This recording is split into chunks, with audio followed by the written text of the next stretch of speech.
What happened with me with this film? So I accepted the film and I was really excited to take this, and I loved the idea, and I was reading it, and I gotten probably 2 weeks into my preparation for the film, and my father was diagnosed with cancer. And I was like, first it stunned me, and then it was the magical work of the universe. I could not believe that this was the film I was working on, and I was, forced to face, my father's mortality. So it was rough for about a week, and I got it together, and I decided that we would use the process of the character who was suffering a loss, and I would share my preparation with my father. And so we just started talking about love, time, and death. And it was some of the most open and powerful conversations that we'd ever had. And they gave him 6 weeks, and he lived for 4 months. So about 3 months into the 6 weeks, I go to see him one day, and he said, "Man, this shit is embarrassing." And I said, "What, Dad?" He said, "Man, you tell everybody you're gonna be dead in 6 weeks. 3 months later, you still hanging around." Miss that, Dad. Yeah, I know, right? But it was so beautiful, and we got to a place that we were talking open and comedically and really. I think I was able to embody the ideas of the loss and also the redemptive quality of the pain. The loss is bound to joy. Like pain and suffering are bound to joy. The being able to survive something is actually a big part of being able to find that next wave of joy. You appreciate smaller things, right? Like it was so magnificent for me. My father died on November 7th. But it was so powerful for me to be cleansed of box office. Like, I don't need the box office to be huge on this film. I don't need to win any awards. I don't care. It was the film that I worked on that I was actually able to comfortably and beautifully say goodbye to my father.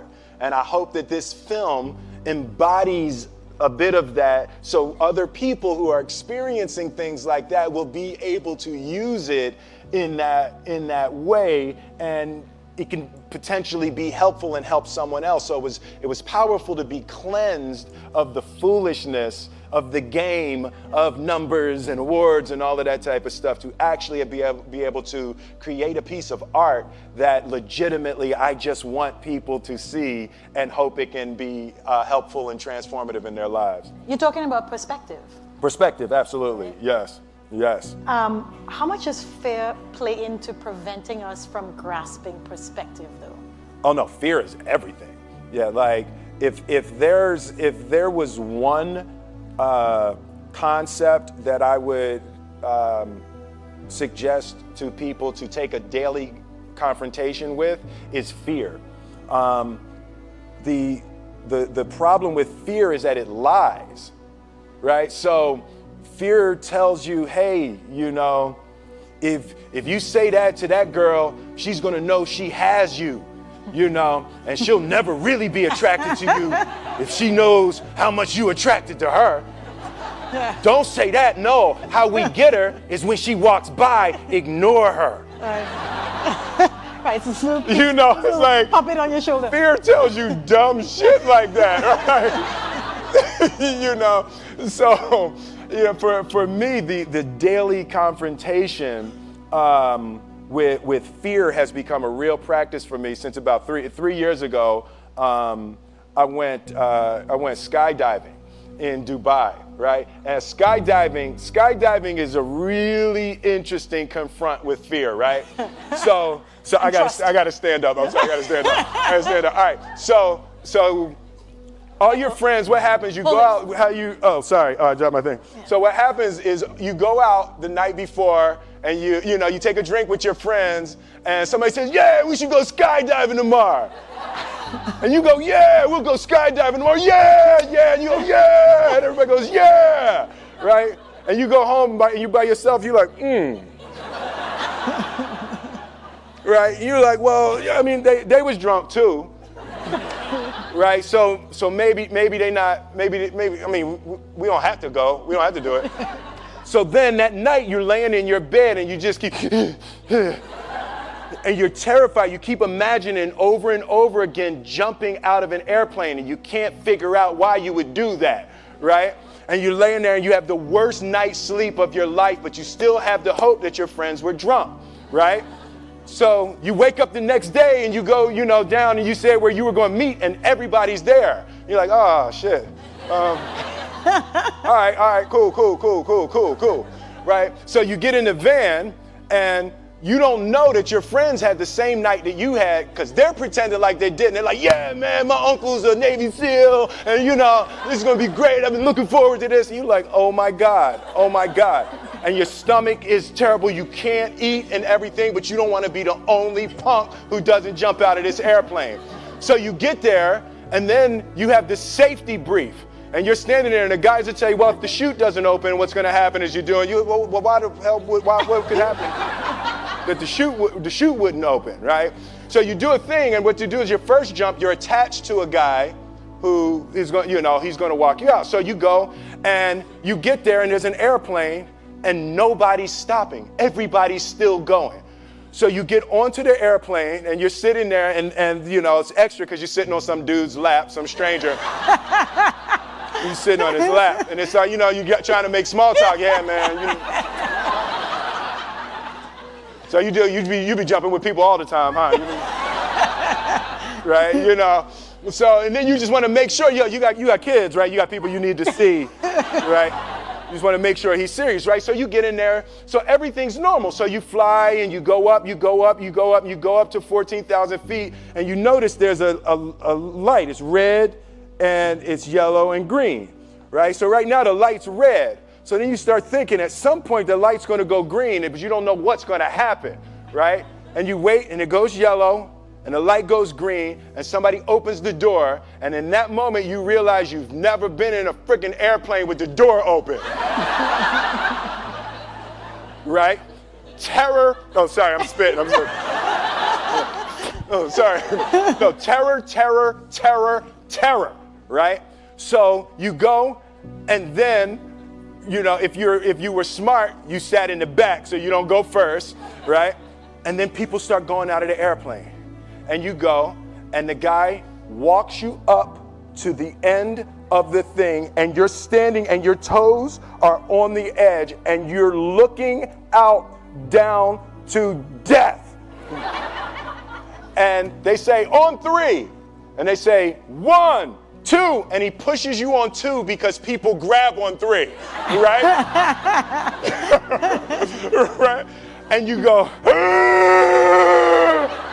and you fall out of the airplane, and in 1 second, you realize that it's the most blissful experience of your life. You're flying, right? It doesn't feel like falling, right? It's like you actually are kind of held a little bit by the wind, and then you start falling, and there's zero fear. You realize that the point of maximum danger is the point of minimum fear. It's bliss. It's bliss. And you're flying. Right? And you're doing that. And then 20 seconds, 25 seconds, 40 seconds. And you have enough time to just kind of be like, oh, shit, that's that building. That's not like that one. Oh, you can see the ocean. Right? You start doing all of that. And the lesson for me was, why were you scared in your bed the night before? What do you need that fear for? Just don't go. Why are you scared in your bed 16 hours before you jump? Why are you scared in the car? Why could you not enjoy breakfast? What did you need that? The fear is fear of what? You're nowhere even near the airplane. Everything up to the stepping out, there's actually no reason to be scared. It only just ruins your day.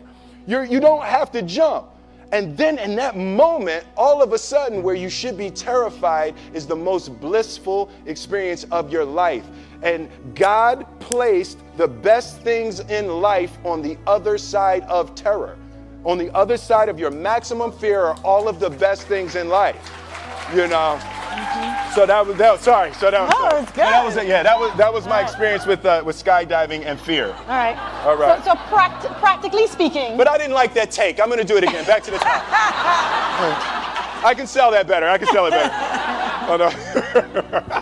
But when you decide to do something like that, like how does it work practically? Do you call your wife and be like, I might be dead tomorrow? Right. No, but that's. But I made a drunk promise. Yeah, I made a drunk promise. Yeah.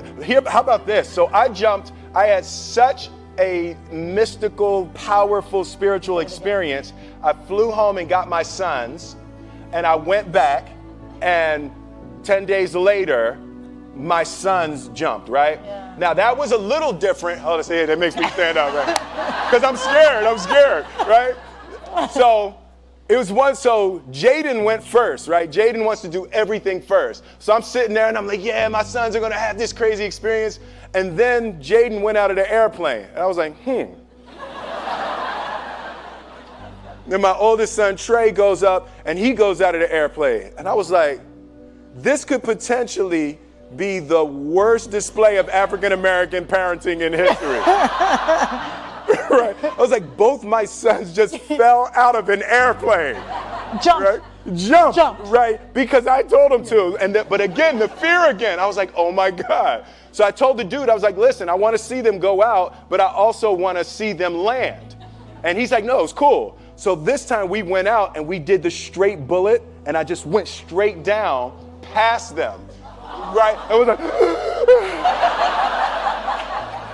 and he's like, good. Right, did the bullet straight past, pulled the chute late.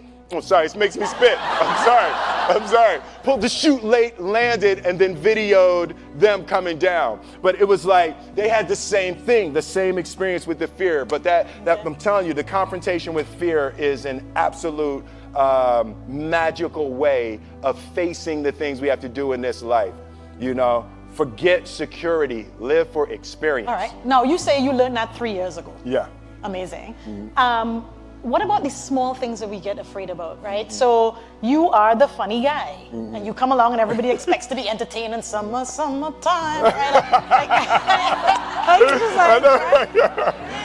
Like, are you ever afraid that you're like, you know what, today I'm really not feeling Jazzy Jeff. Like I'm just, I don't want to be that guy today. So this whole movie, you were not that guy. Not that guy, right, yeah. Do you have fear of that, of like disappointing people because like, you're supposed to be funny and cool? Yeah, you know, the thing, that's been one of the major confronts for me in my life over the past 3 or 4 years. Like, Will Smith is an idea. Right? So there's parts of that that's me, but that character from The Fresh Prince of Bel-Air was who I was 26 years ago. I love it. You see? They love it, right? Exactly. You people are this man's crack. Okay? He's talking about evolving, like, moving on, and you're like, Fresh Prince! That's all we want to hear about! You know, so, but that's the thing, to be able to boldly be able to move and grow and create and hope that the things that I'm able to deliver at this point. I was 20 doing the Fresh Prince, so I'm 48 now. So it's a really different time in my life. Yeah, that got less of a cheer. Yeah, like woo!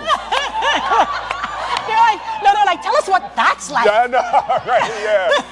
Yes, girls, yes. But yeah, it's. So do you have a fear of being completely who you are? Because it may disappoint some people who just want to see that 28-year-old. Yeah, no, I definitely have difficulty with that. There's a certain you know, when you've created things that are so iconic, it becomes healing for people. Nostalgia is healing.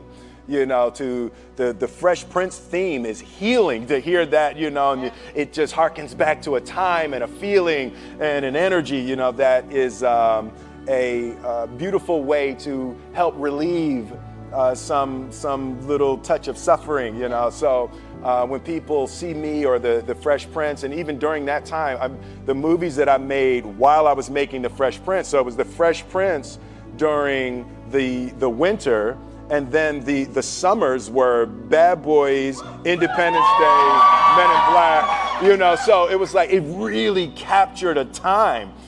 So it's very difficult. I wouldn't have it any other way. I love being able to make people smile and cheer, you know, over that. But I also am going to boldly go to new creation. You know, even something like the decision. You know, I had the 2 screenplays in front of me for the Independence Day 2 and for Suicide Squad. So I had to choose between the 2 of those. And even the choice of going to Suicide Squad, nothing about the qualities of the movies, but the choice of trying to go forward versus clinging and clawing backwards, you know. So I do want to aggressively go forward and do new things and create and hopefully be able to stumble upon a new heyday. Amazing. Now you have an incredible cast. Oh God, yes. In this movie. How does that happen too? Like, how do so many big stars decide, this?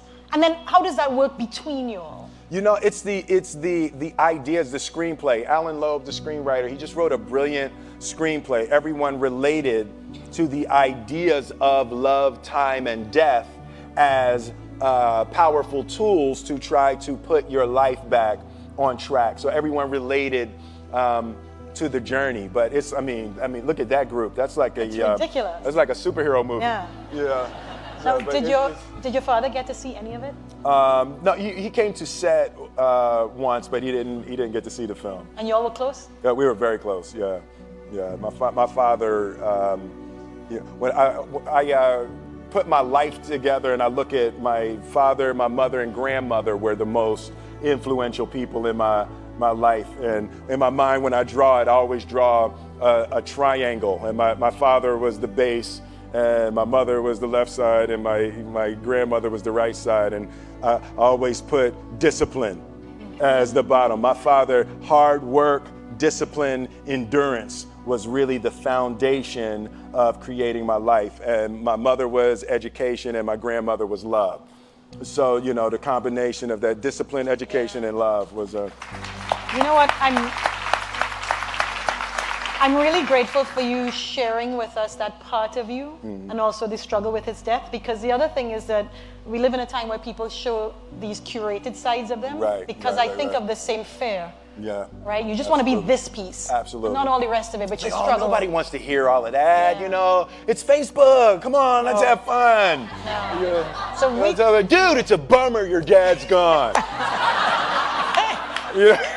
Nobody here speaks like that, right? You're like, oh, come on, brother. It's a bummer your father's gone. No,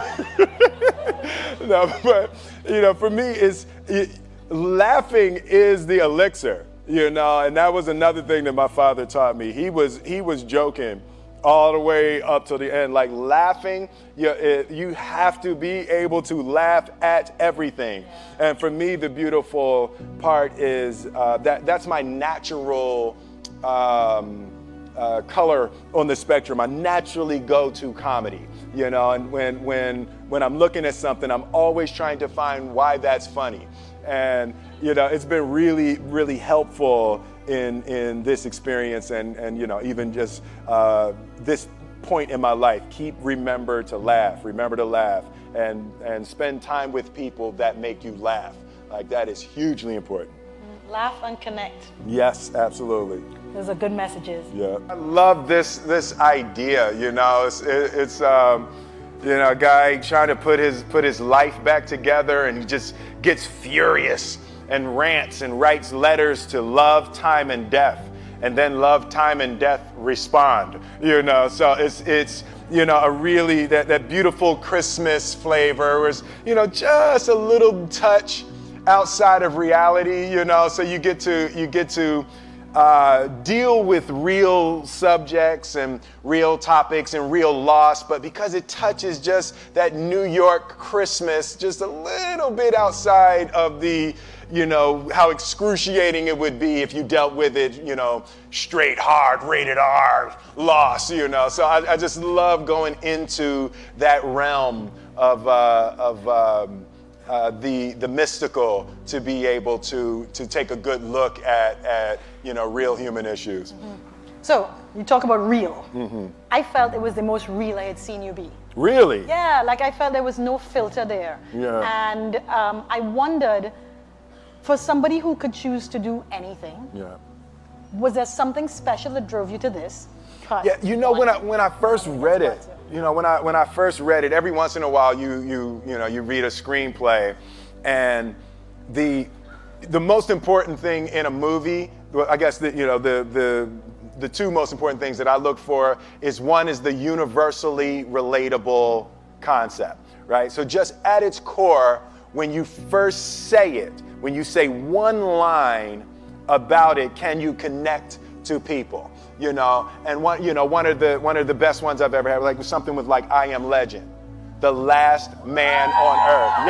Yeah. Security, keep an eye on this section right here. You know, but it's like when you just have that one thing, you know. And with this, it was a little bit heavier, but it was a guy trying to put his life back together after an extreme loss. Right, so people can relate to that. That's an extremely relatable idea. And then I flip to the last 10 pages and the ending. It's like, you know, this is a movie that has lots of twists and turns, but then even within the last 10 pages, there's still another surprise. When you can send people out of a movie theater with another surprise, you know, and, you know, so, I mean, historically, you know, there's been times I've sent people out of the movie theater, and the surprise in the last 10 minutes is that the movie wasn't good, right? So you want to avoid that surprise. You want to avoid that one. You know, but with this one, it had such an interesting turn in the end of it. It was you know, one of the most fun screenplays I've ever read. Why are you doing movies at all still? Like, you're rich. Yeah. You could, as we say, cock up your foot and rock back. Cock up my foot and rock back.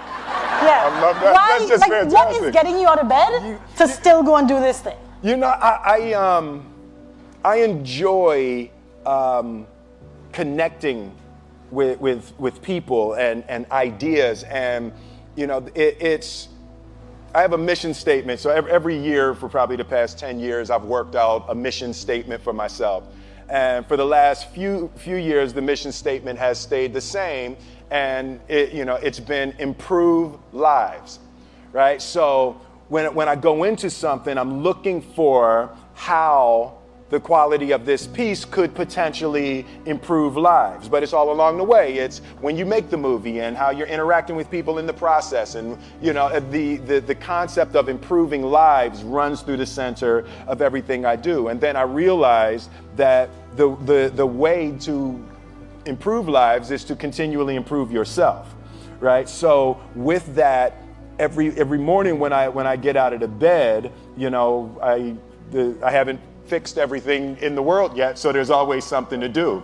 And in this film, I read an interesting quote for the Siddhartha Gautama, the Buddha. He said that good people have to get out of the bed every day and try to empty the ocean with a ladle, right?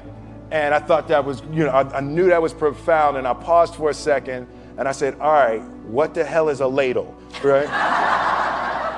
Right, so then, you know, I touched it on my iPad, it's ladle. Oh, it's like a big spoon, okay. As we it's say, like a Philly. soup spoon, yeah, it's like a soup spoon. I was like, why do you use a soup spoon? So trying to empty the ocean with a soup spoon, you know, as the mentality of how you wake up every day to try to do good in the world. So for me, I'm really driven by continually trying to elevate my mind and elevate my spirit and care for my body, and to be able to love as many people as effectively as possible with this mystery of life that I've been given.